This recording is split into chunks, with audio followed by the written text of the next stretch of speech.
Welcome to Real Clear Politics on Sirius XM for Tuesday, April 1st. I'm Andrew Walworth, and I'm joined by RCP President and co-founder Tom Bevan and Washington Bureau Chief Carl Cannon. So, gentlemen, lots going on today, including those elections in Florida and Wisconsin. But I want to start with this story about a federal judge in San Francisco who has blocked the Trump administration from ending what is called protected status for about 600,000 Venezuelans who are in the country illegally. Basically, this keeps Team Trump from deporting them.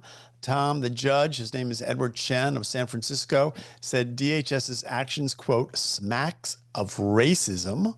What do you make of the ruling? Look, well, we just talked about this yesterday and how, Chuck Grassley in his op-ed had said there had been 16 injunctions, I think, or 15 injunctions. This would make 16 in Trump's first 2 months. Biden faced 14 injunctions his entire 4 years in office. Trump has more than 2/3 of all the injunctions ever issued have been against Donald Trump. And so here's another one. To claim this is racist is more the judge sort of emoting to me. I mean, what strikes me as odd is we have a system apparently that's set up where you can, with the stroke of a pen, bring in hundreds and hundreds of thousands of people from other countries, as Biden did with Haitians, with Venezuelans, with Cubans, with, all over the place, and grant them status in the United States for up to 18 months, and then, as Mayorkas did just before he walked out of office, renew for another 18 months. But you can't undo the policy. If you undo the policy, it's unconstitutional. But the policy of just signing and bringing in hundreds and hundreds of thousands of people is constitutional. That seems wrong to me. And it seems like there should be a better way of doing this. This is a law Congress passed in 1990, and the idea was to give people temporary refuge from, natural disasters and things of that nature. That is not what is going on here. And so it seems to me that A, the Trump administration has the right to do this, and B, Congress should revisit this law. They should change this law and make it either get rid of it or revise it to be more a little bit stricter in terms of, because that's not what's going on right now. Well, Carl, the judge said that acting on the basis of a negative group stereotype and generalizing such stereotype to the entire group is the classic example of racism. So he's basically arguing that sort of a policy point here, I think, which is more than a legal point, that he's saying that this is a racist move by DHS without sort of referring to precedent in the law, I guess. Well, I found that troubling because I don't, it's not that I disagree with them or agree with them, but it's ad hominem and it's beside the point. The issue is what Tom said. I submit that President Biden misused the law and did so deliberately and stretched, how about this constitutional question? Does the President of the United States unilaterally have the authority to grant 500,000 people status in this country? They didn't even talk about it, by the way, but Biden never explained it. Did this. We didn't even know they had done this with, this Haitians and Venezuelans. And Haiti had a natural disaster and has a basket economy. Venezuela's natural disaster was brought on by Venezuelans. They voted in a socialist who wrecked their economy. That's not what Congress had in mind. And then the only question before that should this judge address himself to, Judge Chen, is whether these people who were given the temporary authority now have some sort of constitutional right under our laws to not be deported en masse. And if he had said these people, based on Donald Trump's order and Mayorkas' subsequent order, bought houses, signed leases for apartments, accepted jobs, enrolled their kids in school, there's a due process question here. That would be a compelling argument. To hold forth like some knee-jerk college professor about what he thinks the motives are, it really undermined the judge's argument. And I thought sets up pretty good record for appeal if I was the Trump administration. Well, he did say, Tom, that the Venezuelans are critical contributors to both the national and local economies. They work, spend money, and pay taxes. Sounds like they're almost U.S. citizens. And, to Carl's point, this is also applies to about 500,000 Haitians who aren't part of this particular decision, but people expect that to be the follow-on decision. And I think that might come to the same judge. I mean, yes, they may be, tax-paying citizens or whatever. I mean, but that seems No, not extraneous. not citizens. I'm sorry, but yeah, you're right. These are not citizens, and we should keep that front and center. And look, the judge also, he said that he's speaking about Kristi Noem, the Secretary of DHS. Her actions are, quote, unauthorized by law, arbitrary and capricious, and motivated by unconstitutional animus. I mean, that strikes me as the kind of language that, as Carl said, a college professor would use as opposed to a judge. Well, it sounds like a DNC talking point. It doesn't sound like a judge really. Sounds like Cory Booker, who we'll talk about in a little bit. But and I mean, this goes to the broader question, which is the judicial system, are the members of the judiciary who are doing these things, they think they're acting in some noble purpose. They're actually harming America. I think they're creating a crisis of our constitutional powers, and people are losing faith in the judiciary and the judicial system because of these kinds of rulings that where they're overstepping their bounds. I mean, again, is there a tailored constitutional question here? Maybe, but again, I would argue what Carl would argue, which is, I think the Biden administration, they might have been the ones acting unconstitutionally because they were misusing and abusing this law to serve their sort of ideological purposes. Well, I want to talk about another immigration story, and that was this Atlantic magazine piece. Other people have been reporting on it, but the headline for the Atlantic was, "An administrative error sends a Maryland father to a Salvadoran prison." So Atlantic says his name is Abrego Garcia. He's a Salvadoran. He was married to a U.S. citizen, has no criminal record, and has a 5-year-old disabled daughter. Was nonetheless rounded up and sent to the Salvadoran prison along with a bunch of other gang members. Carl, what do you make of this, and what do you make about the reporting on it? Well, I have a little trouble figuring out what the administrative error was. The Trump administration compounded my confusion by saying, yeah, there might have been an error, but we don't know how to get him back, or we're not interested in getting him back. The case, as best I can understand it, this man was accused of being in a gang member several years ago. So there was a beef at a mall. The cops came. Some guy said, "Oh, he's in a gang." He denies it. He's denied it in court. The case goes up to, there's a deportation hearing. He's never been convicted of a crime that would make you be automatically deported. And so, it was just in limbo, like so many of these deportation cases. He's not here legally. He's not a citizen. According to the Atlantic, his wife is a citizen. I'll stipulate to that. I don't know that independently be true. They have a daughter. I don't know that. Again, I don't know what the nature of her disability is, but these are not facts that they may pull at the heartstrings, but they're not really related to the legal aspect of the case.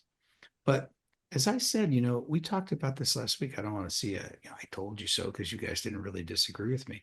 But when you're rounding people up like this many people, this quickly, in this case, it seems like based on hearsay or something that's left over in a file somewhere, you're going to make mistakes. And that's why I think it's incumbent on the Trump administration, unless they want to sabotage their own program, to be very careful and to make sure that these are gang members or are criminals.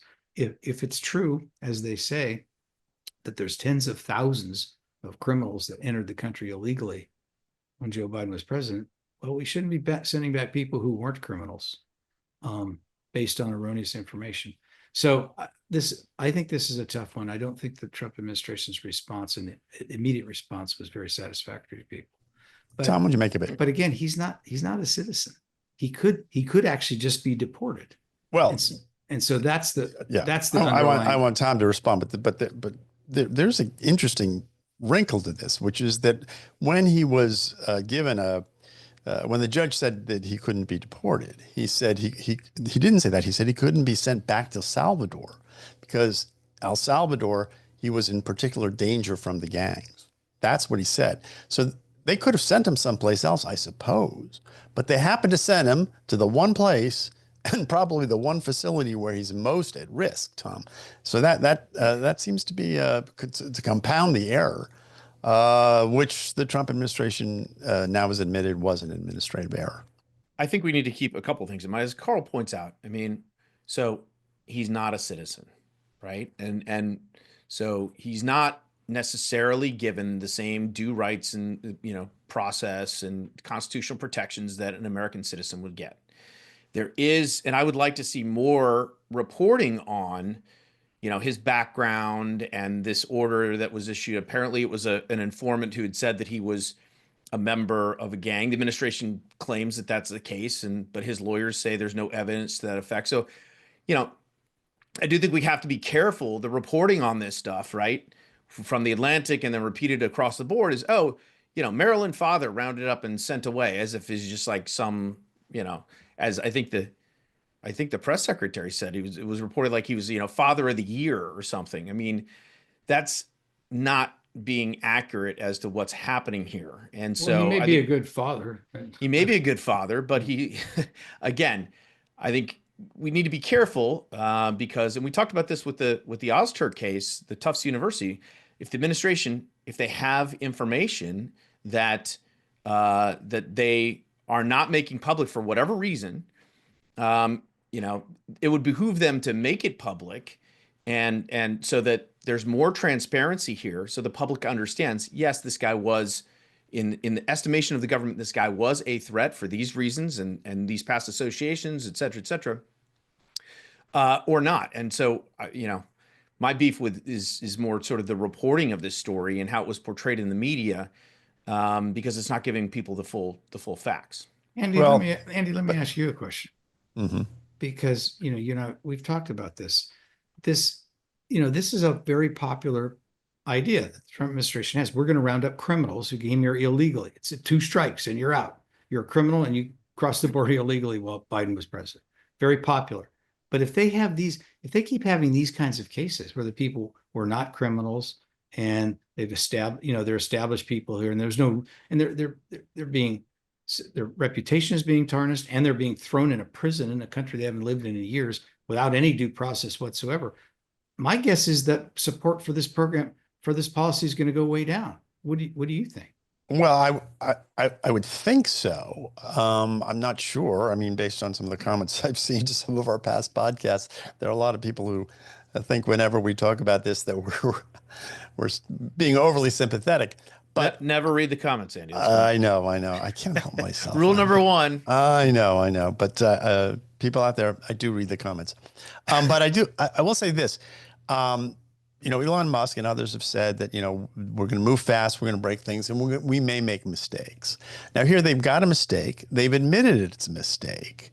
And yet they say there's no recourse because they have somehow transferred authority over this fellow to the Salvadorans and say we can't get him back. To me, that compounds the problem greatly and puts the administration in a bad light.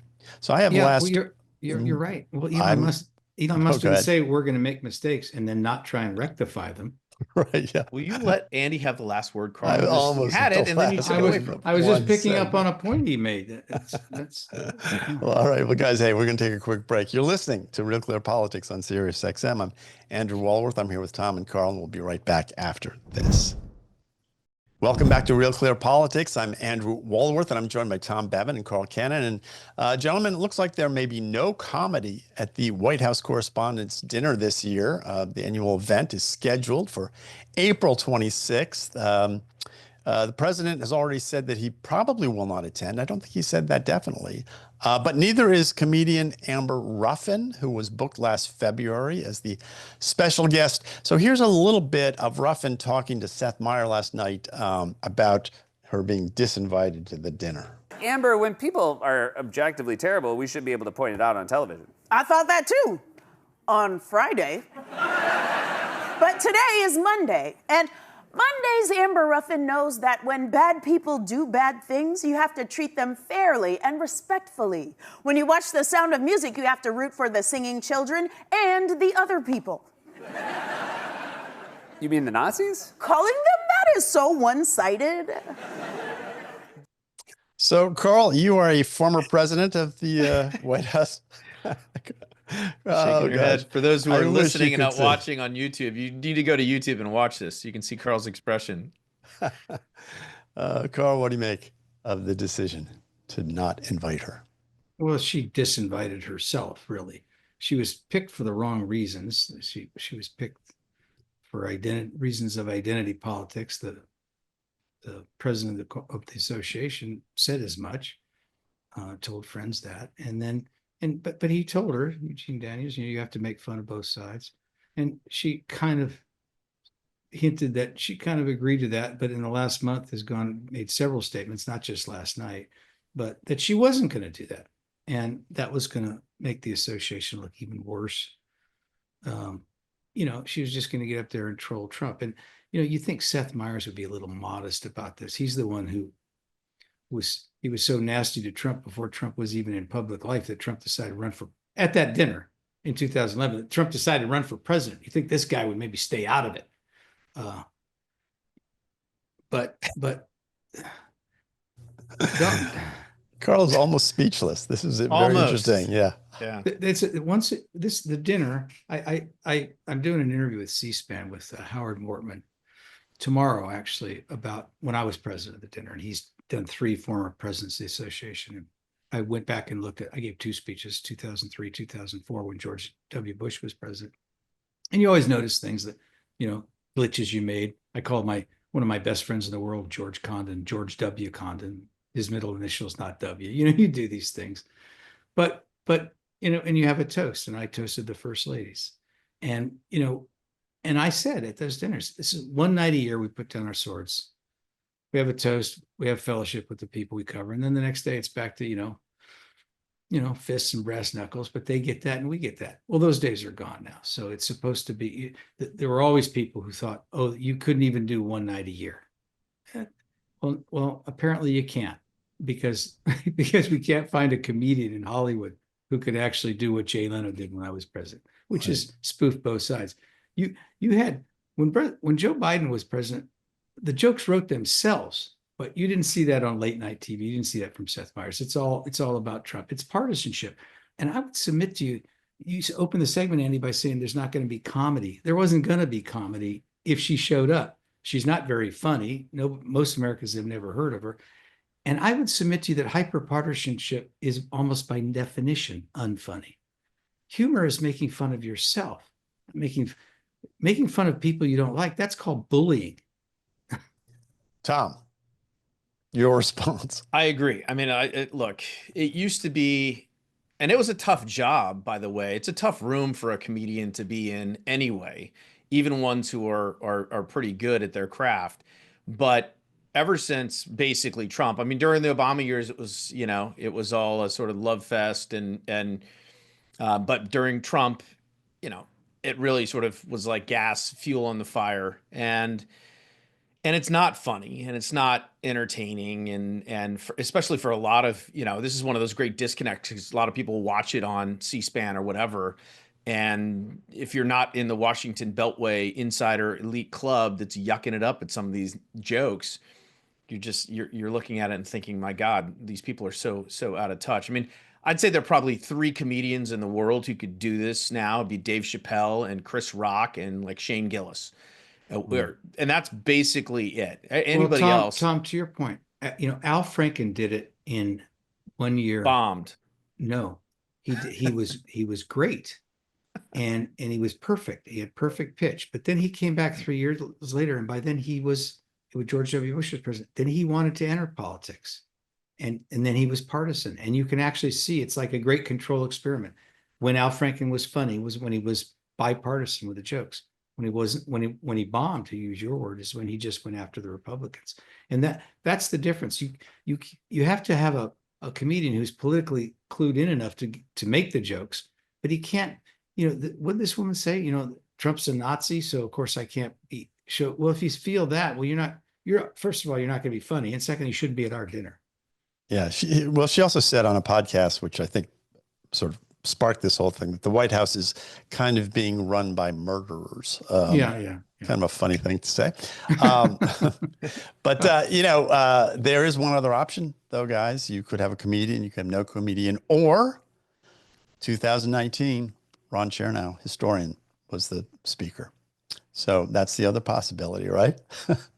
Carl, what about that? Or you could have this podcast. Yeah. He could have this podcast host the. He missed his opportunity. You could also have a singer. Ray Charles sang one year, when the year I was vice president. Bob Deans had him.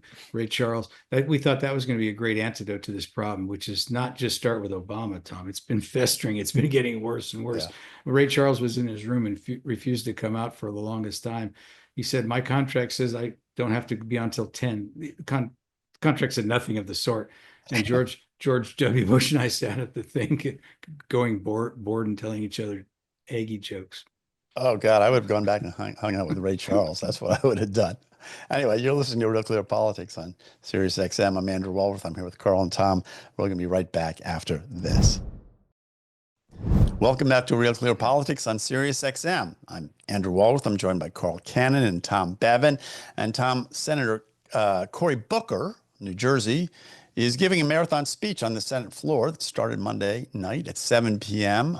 He said this morning, on Tuesday morning, "It's my plan to continue to go for as long as I possibly can. I know we have the power. I believe the power of the people is greater than the people in power." So this is not a filibuster. It's just a very long speech. He's been helped along by fellow Democrat senators who spell him from time to time. But Tom, is this the kind of fighting spirit that Democrats have been looking for in the new era of Trump? It is almost a perfect encapsulation of the fighting spirit that Democrats are after. They're yelling and screaming for someone to fight. And of course, Cory Booker rises to the challenge to fight what exactly? There's no cause. There's no specific policy. It's just this nebulous, everything Trump, sucks. And so in that way, it's kind of a perfect example of the Democrats. They have this urge to want to stand up to Trump, but they don't really have a plan. It's not very focused. It's just a lot of, sort of list of complaints. And so this is, I forget what remind me, Carl, or Andy, if you remember this, Cory Booker was during one of the hearings. What did he say? He said something about he made some reference to himself as like gladiator or something. What was that? I don't know. Cory Booker's always had a sense of himself as being. I think he's messianic, Tom. I was going to say more of like he always sort of pictures himself as the protagonist in every story, right? He's the main character, and that seems to be what's going on here.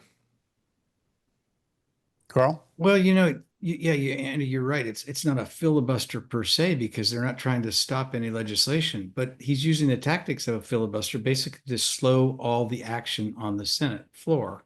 And this raises another question to me. We've talked about this yesterday. The progressives, some of them attacked Chuck Schumer for not closing the government. And until that very moment, Democrats have been united in not wanting to close the government. And so it's this sort of screen therapy that they're engaged in to try and feel better or make people show Americans that they care, but care about what? I'm going to have Maria Cardona. She's a Democrat. I'll ask her about Cory Booker's thing when I talk to her in the next segment. But Cory Booker is a talented politician, a talented person. And I was at a dinner once with a guy, African-American journalist, asked him a question about crime and basically disagreed with what Booker was saying, everything about the ghetto and crime, and said that this guy was saying crime is the problem. Policing's not the problem. And Cory Booker said something like, "I'm so pissed at you. why didn't you say that earlier? It was about an hour into the discussion. He was very charming about this. Now let's get it on. This is good. And he's a person who, the best of Cory Booker, he welcomes new ideas. When he was mayor of Newark, he worked for charter schools. He's a policy wonk. He kind of has a new Democrat feel to him from the Clinton era I'm talking about. But then when he gets in the national arena, it's a different Cory Booker. He doesn't ever disagree with the reigning zeitgeist of the DNC or the progressives in the party are, where the power of the party is. And so in that sense, it's like this promise that's unfulfilled. But I don't know what he hopes to get out of it. But I think the Democrats, again, I'm going to ask Maria about this, but if you don't have a party leader, you have all these people vying to be the party leader, and it gets pretty showy pretty quickly. Yeah. Tom, it was Spartacus. I'm Spartacus. Yes. I'm Glad Spartacus. to hear Right? Spartacus. I was close. Give me some 2015. He was at one point kind of a Jack Kemp fan as well. This is something that's lost to history, but for those of us who studied Kemp's career, I think he blurbed one of Jack's books. But no, he's all in right now. And I do agree. This isn't the first time he's done this. He did this before too, where he took up to the floor and did a long speech. So it's well-trodden ground for him. If you're Cory Booker, and again, the Senate is filled with 100 people who think they have what it takes to become president, and you're looking around and you're seeing the Democratic Party sort of flailing, and there's no real leader, and you've got Jasmine Crockett is now becoming the face of the party. This is a bad tactical move for him to say, you know what, I'm going to put myself forward and make some news and get some headlines and see. I'm sure he's an ambitious guy. I'm sure he's thinking that he could be a potential viable candidate in the near future for Democrats and a party leader. Well, he ran for president before. I know. Yeah, he did it in 2020, I believe. It didn't go well, but I mean, Didn't go far. He still thinks of himself that way. And there's another, again, just because it didn't happen for him last time doesn't mean that there won't be an opportunity for him. He's a young guy, and as you said, he's interesting because he is in some ways very good, and in other ways, though, he comes off as kind of a little inauthentic, a little phony, a little too cute by half sometimes, and that doesn't always translate well. Yeah, he's merely 55 years old, so he's I think he's a compelling person and very bright, and got some toughness to him. I think he's an appealing candidate. But what I'm looking for him to do is the opposite of what this kind of thing. He wouldn't stand up to the teachers' unions, and he capitulated. He basically reversed field on school school choice. Yeah, in charter schools mostly is what I'm talking about. But you have to stand up. I think that a person who really emerges as a leader in this country from the Democratic Party has to take on some of the Democratic Party's sacred cows. So maybe that's asking too much. Maybe that's not how politics works anymore. But I will notice there is one governor, Democratic governor. Here it comes. Who had Steve Bannon and Charlie Kirk on his podcast, who's not afraid to talk to the other side. So I'll just throw that idea out there and I'll leave it there. Okay. All right. Well, guys, I want to talk about Suzanne Collins of Maine, as long as we're talking about the Senate. She came out against this Maine state law that allows biological males to compete against girls and women. She said it's the antithesis to the, quote, spirit and intent of Title IX. This is all important because the Department of Education, Tom, has given Maine until April 11th to comply with Trump's executive order banning transgender athletes from women's sports or risk losing federal funding from the Department of Education. So a lot at stake here. I think it's about $250 million a year in DOE funding. But she's come down squarely against her own governor. What do you think? Yeah, and I mean, you remember back when Trump was speaking at the governor's meeting in Washington, and he said this, and the governor of Maine sort of spoke up and got in his face and said, well, we'll see you in court. And Trump was like, Janet Mills, yeah, Janet Mills, right, and said, we'll see you in court, and Trump was, sort of got right back at her, and so this has been an ongoing thing. And look, Suzanne Collins is, she is not no one would ever call her a big supporter of Donald Trump. I mean, I think she's broke with him on a number of issues and over the years and whatnot. But this is one of those. I think this just shows that this is an 80-20 issue. It's an issue where Republicans are on the right side of public opinion. A vast majority of certainly Republicans, but also independents and even Democrats don't believe that biological men should be competing in women's sports. And I agree with her. I think it is in contradiction to the spirit of Title IX, which was established to promote women's athletics at the collegiate level. And now we're seeing, around the country, and again, the critics will say, well, it's only a couple of instances, but it's becoming more prevalent, and the instances themselves have garnered an awful lot of attention, and therefore it's become a real issue. Bill, Carl, we got about a minute left. And I will say this, that there was this new poll, since we care about polling at Real Clear Politics. 64% of Maine residents believe transgender athletes definitely should not, or probably should not, participate in women's sports. So it's not an 80-20 issue there, but it's close to it. So, Carl, what do you think? 2/3. Well, I think the governor should, find somebody to file suit in San Francisco and find a judge there. So back her up. Well, she may. That's a good point. I guess That's the first time you've ever given Carl a minute to respond, and he took 10 seconds. I know. Well, good for Carl. Anyway, like Haley's we'll leave it Comet there or something. All right. Well, guys, thank you for being with us. You're listening to Real Clear Politics on Sirius XM. I'm Andrew Walworth. I'm here with Carl and Tom, but don't go away because we'll be back with more Real Clear Politics right after these words. Welcome back to the show. I'm Carl Cannon, Washington Bureau Chief of Real Clear Politics. You're listening to RCP Radio on Sirius XM or on our podcast. Joined now by Maria Cardona, my favorite Democrat, and friend of the show, friend of Real Thank Clear. you, Carl. She's written for us before. Maria, listen, this is a time. The last time we had you on the show, you was before the election. Now that we've had the election, the dust is settled. You were in fetal position for a couple of months. I can see you're up and about. For a couple of weeks, Carl, Okay. not months. Okay. All right, good fun. So, but the Democrats are emerging now. Yeah. I would out of their shell shock. Some of what is going on to me seems counterproductive. Some of it seems smart. I want to ask you your views, and we'll start with. Let me start with this. Okay. Does a political party today actually have to have a president or a nominee in waiting to have a unified message? Because even before Donald Trump, these are where it's a personality-driven era.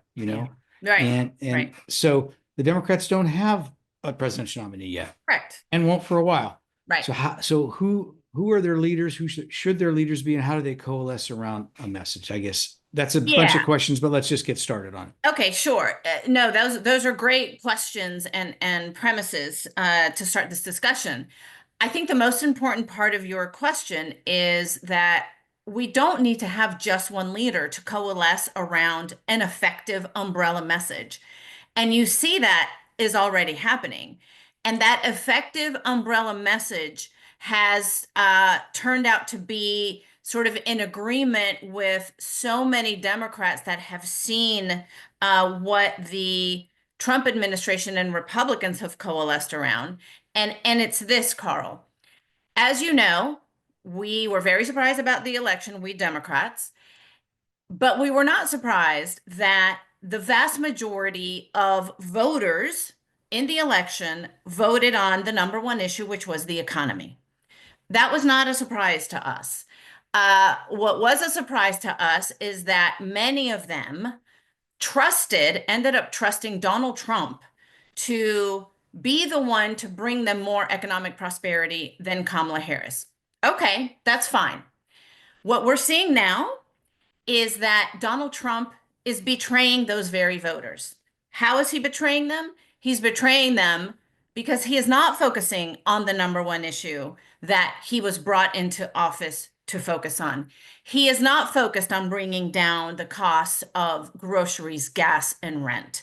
He is not focused on bringing down inflation. He is not focused on ensuring that Americans can buy eggs for cheaper. And he talked about this ad nauseum. He said, as soon as I'm elected, we're going to have the golden age of the economy. We're going to be so prosperous. We're going to have so many wins from day one. You'll get sick of winning, Maria. You'll get sick of winning, exactly. And right now, what Americans are experiencing is exactly the opposite.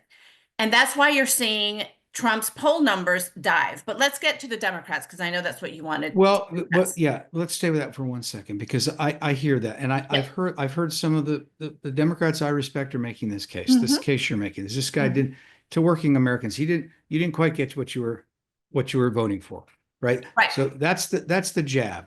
But then the right cross or the left hook that has to be, and here's our candidate who's so much better. Well, not really, Carl. Okay. In fact, not right now.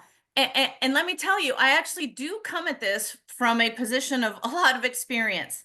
My very first tour of duty and where I cut my teeth in politics was as a communications associate at the Democratic National Committee in the early 90s when the Democrats were an opposition party. After George H.W. Bush was incredibly popular after the Kuwait War, right? The first Gulf War, he was at like 90%. There was one Gallup poll that had him at 90. It's a number I'd never seen before. Yes, people were saying, Democrats, you guys should just sit out the next election. You don't have a prayer in the world, right? Come 92, Bill Clinton emerged. Well, Maria, let me interrupt.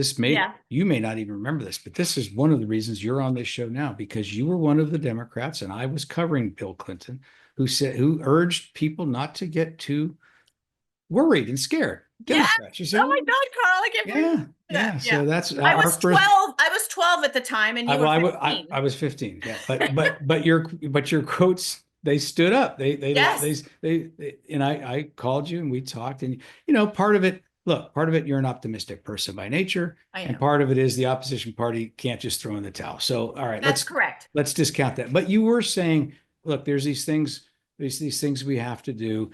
And even then, so we're talking about the summer of 91, 92, George H.W. Bush is very high, but the right track, wrong question is not good. And you and I don't know if you remember this. I do. Those two numbers, George H.W. Bush's very high approval rating, didn't coincide with the 2/3 of the Americans who thought we're on the wrong track. And I was at Night Reader newspapers then, and I thought, one of those numbers has to give. Well, it turned out it was George H.W. Bush's popularity. Yeah. So there you go. I'm going to give you props on that. But all right, but the lesson goes both ways. Yes, the Democrats prosecuted the case, and the case was, it was a little different than now. George H.W. Bush is a good man, you guys said. You don't say that so much about Trump, but he doesn't really know what working class people have to go through. That's correct. Do you remember the whole thing of him being at the grocery store, didn't know that scanner story was fake. But you know what was funny about it? What? I did these focus groups that year, and I would correct people, because you know me, I'm a stickler for facts. I'm a journalist. I'd say, well, you know that was a pool report. The New York Times misunderstood. That story didn't really happen. Invariably, people would say back to me, "Oh, I know that."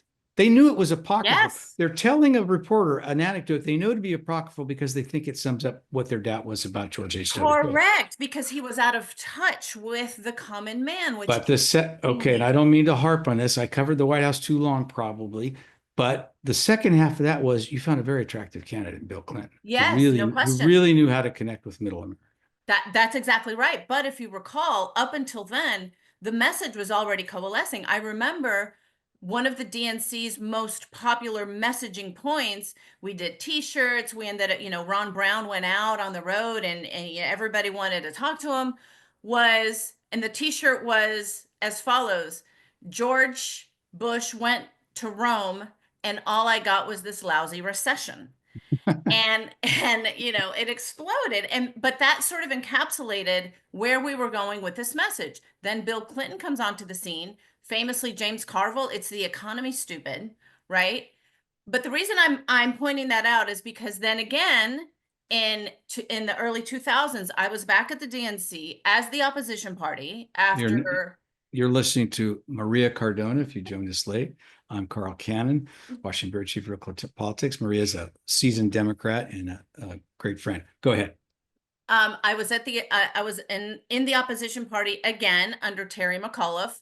We didn't get to a majority until Obama became the nominee, which wasn't until several years later, right? But my point is that, Carl, the Democrats, it's more important to be unified on a message than to be unified on a candidate, especially at this moment in time, because as you know, the Democratic Party won't really have one leader, one voice to follow until we have a nominee. So we're not going to give up the playing field until that happens. So what are we going to do? We're going to give power to all of our voices to go out there and talk to their different constituents about the economy, about how the Republicans are betraying you, about how Trump is more interested in buying Greenland than helping you buy groceries, and how that has been a betrayal of everything that you put your trust in him to do. And who's doing that? AOC, Bernie Sanders, to Alyssa, a lot of the centrist, more moderate Democrats that we're seeing. So that is becoming a unified message. Right now, Cory Booker is on the floor of the Senate underscoring this, and has been for hours in the filibuster, because it's giving Democrats the opportunity to talk about how Republicans are focused on trying to raise money by cutting Medicaid, Medicare, and Social Security to do what? To give taxpayer-funded tax giveaways to billionaires like Elon Musk. All right, And let me that is ask a you. message that really will All right, resonate. so the Democrats are unified in criticizing Trump. I get that, and that may be effective to some degree. But I've got to say, to me, on the one hand, on one side of the argument in terms of how to prosecute the case and how to and rebuild the party, really is what I'm talking about. For sure. You have Gavin Newsom, who says, "Hey, man, I got to go where the voters are." He has Charlie Kirk on his podcast. He has Steve Bannon. Do you have Steve Bannon? Yes. And comes across, to my way of thinking, very well. And I've heard moderate Democrats I respect who think that's the answer. And then the other side, you have, I mean, other extreme, you know, Jasmine Crockett, this freshman, or I guess not freshman anymore, 3 years in Congress, going around, you know, picking, you know, criticizing the governor of Texas for being a cripple and criticizing black men for marrying white men, and sort of, and then, you know, you mentioned AOC and Bernie Sanders and some of these people saying, oh, we weren't tough enough on Trump. Well, they called him Hitler for 9 years. You know, the only thing worse than Hitler, I guess, is Satan. So that strikes me as a dead end. I'll be honest with you. No. I mean, which of those approaches? I guess I've given away my hand here.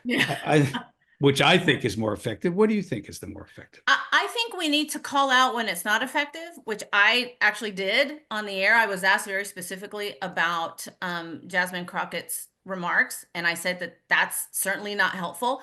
And it's not helpful because we do have a very effective message that we can go all in on without using those methods, right? Well, it's also helpful just not to pick on cripples generally. Well, correct, because then, you know, we go crazy when Donald Trump picks on the disabled and no Republican comes out and says nothing. So, you know, on our side, when that happens, yes, call it out because they're not able to, but also we can point to the massive hypocrisy when they're going, you know, pulling their hair out about what she said and say nothing about what Trump says. But more importantly, it can't keep us from the real shiny thing, right? Which is the economy and how Trump and Republicans are failing on the economy. And what I'm telling you is, I think it's as effective when AOC and Bernie talk about the economy in front of 35,000 people as it is when Gavin Newsom talks about the economy on his podcast, or Elisa Slotkin talks about the economy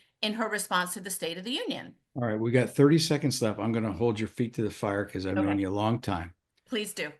Who's the next nominee of the Democratic Party, presidential nominee? Oh, Carl, why don't you give me a hard question?